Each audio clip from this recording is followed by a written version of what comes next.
모로코 지진은 불과 7달 전에 일어났던 튀르키예 강진을 떠올리게 합니다. 지리적으로도 멀지가 않죠. 그때와 비교하면 어떤지, 그리고 지진 안전지대로 평가됐던 모로코에서 그것도 120년 만에 왜 이런 큰 지진이 발생한 건지 따져보겠습니다.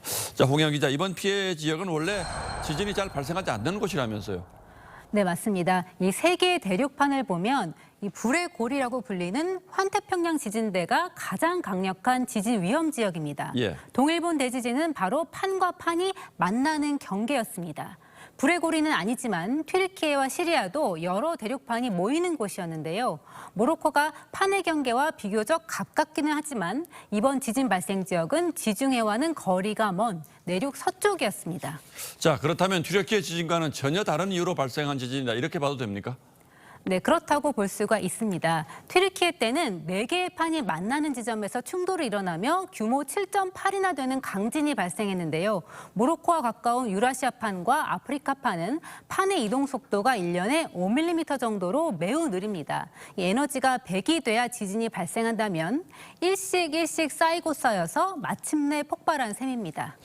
예, 그런데 왜 하필 저 지점이었을까요?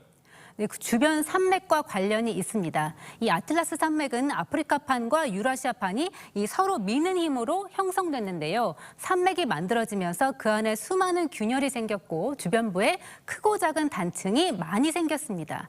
지질학적으로 딱딱한 안반 지역이지만 언제든 힘만 받으면 쪼개지기 쉬운 상태였던 겁니다.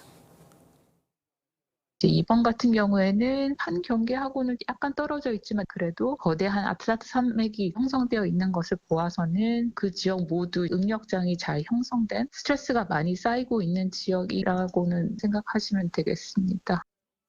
그런데 산맥 지형이라면 우리나라도 뭐 비슷한 조건 아닌가요?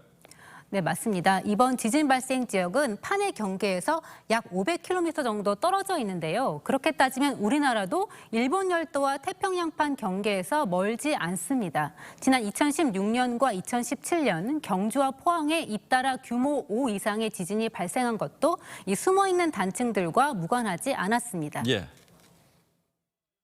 지표엔 단층이 없는데 지진이 나는 곳들이 있단 말이죠. 이런 것들은 지하의 숨은 단층들의 모로코처럼 이것은 우리나라에서도 똑같이 적용되는 거거든요. 경주 지진이나 포항 지진 같은 것들도 지하의 숨은 단층에서 발생을 한 거예요.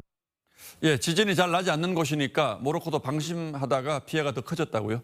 네, 그렇습니다. 주로 농촌 지역이었고 무너진 가옥들은 대부분 흙으로 지어졌습니다. 이 모로코 정부가 2011년 내진 설계 기준을 강화했지만 거의 지켜지지 않았다고 합니다.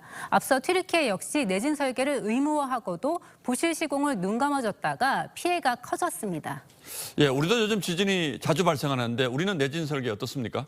네, 2000년대 들어서 내진 설계 기준을 점점 강화해 오고 있습니다. 2017년부터는 2층 이상, 연면적 200제곱미터 이상 건물은 모두 의무 대상인데요. 문제는 소급 적용이 안 된다는 겁니다. 더군다나 철근도 빼먹는 마당에 내진 설계와 시공은 제대로 됐겠느냐는 불안감도 나옵니다.